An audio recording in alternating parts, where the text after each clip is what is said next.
Hi అండి, welcome to my channel. నేను ఇప్పుడు ఈరోజైతే హల్వా రెసిపీ చేసి చూపిస్తున్నాను. మన ఇండియాలోని మాకు ఆంధ్ర సైడ్ వచ్చేసి మాడుగుల హల్వా అంటారు. అది చాలా ఫేమస్. అది స్ట్రెచ్గా ఉంటుంది అండ్ సాగుతూ ఉంటుంది, చూయిగా ఉంటుంది, చాలా బాగుంటుంది. సో బొంబాయి వైపు కూడా ఇట్లా కరాచీ హల్వా అని అంటారు. ఇది కూడా సేమ్ అలాగే ఉంటుంది. సో దీనికోసం ఏంటంటే నేను తీసుకుంటున్నాను కార్న్ఫ్లవర్ 1 కప్ తీసుకున్నాను. తర్వాత డ్రై ఫ్రూట్స్ తీసుకున్నాను, కాజు, జీడిపప్పు, పిస్తా and watermelon seeds and గసగసాలు ఉంటాయి కదా, పాపీ సీడ్స్, అవి కావాల్సినంత చక్కెర. 1 కప్కి 1 కప్ షుగర్ తీసుకున్నాం. తర్వాత ప్లేట్కి మనం నెయ్యి రాసుకుని పక్కన పెట్టుకోవాలి. చుట్టూరా కూడా రాసుకోవాలి. ఇలా నేను చూపించే విధంగా రాసి పక్కన పెట్టుకోండి.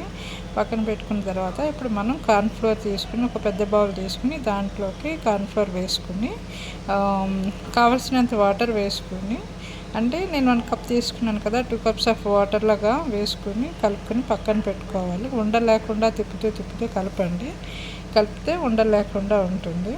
సో ఇది ఇలా కలిపిన తర్వాత పక్కన పెట్టుకుని ఇప్పుడు పాకం తీసుకున్నాం. పాకానికి ఏంటంటే 1 కప్కి 1 కప్ షుగర్ వేసుకున్నాను. కొంచెం షుగర్ తక్కువ తింటారు అనుకుంటే కొంచెం తక్కువ వేసుకోండి.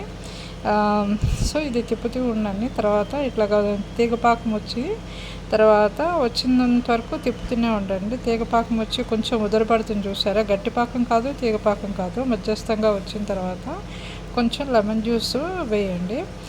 వేస్తే ఇది ఉండకట్టకుండా ఉంటుంది, ఎక్కువసేపు అలా పాకంలానే ఉంటుంది. సో ఇది వేసిన తర్వాత మళ్ళీ తిప్పుతూ ఉండండి బాగాను. తిప్పిన తర్వాత ఇప్పుడు మన కార్న్ఫ్లవర్ మిక్చర్ ఉంది కదా, అదంతా కూడా ఇందులో మంట లో ఫ్లేమ్లో పెట్టుకుని కార్న్ఫ్లవర్ మిక్చర్ అంతా కూడా కలుపుతూ వేస్తూ ఉండాలి.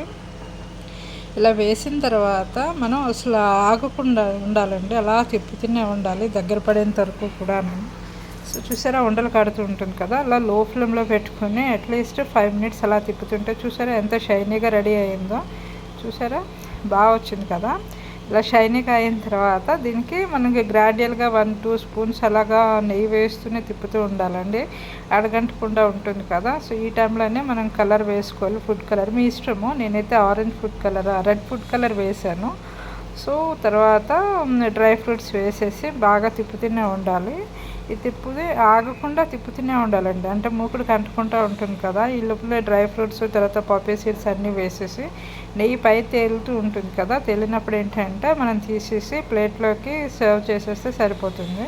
వేసుకుని దీన్ని ఒక 30 మినిట్స్ మళ్ళీ దీనిపైన మనం డ్రై ఫ్రూట్స్, పాపీ సీడ్స్ అన్నీ వేసుకోవాలి. డెకరేషన్ చేసుకొని పక్కన పెట్టేసుకోండి. ఒక 30 నిమిషాలు 20 నిమిషాలు చల్లారిన తర్వాత మనం పీసెస్ కింద కట్ చేసుకుందాము. కట్ చేసుకుంటే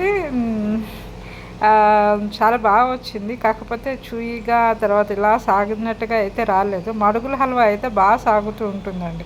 మనం తింటున్న కొద్దీ నోరు నొప్పి రావాలి, కానీ అది మాత్రం ఇట్లా తగ్గేదే లేదు అన్నట్టుగా ఉంటుంది. చాలా బాగుంటుంది మడుగుల హల్వా అయితే. ఇది పర్లేదు, బాగానే వచ్చింది. తినడానికి ఇంట్లో చేసిందే కదా, తినడానికి బాగానే వచ్చింది. మీరు కూడా ఒకసారి ట్రై చేయండి, మీకు ఎలా వచ్చిందో చెప్పండి. నా ఛానల్ని సబ్స్క్రైబ్ చేసుకోండి, షేర్ చేయండి. Thank you.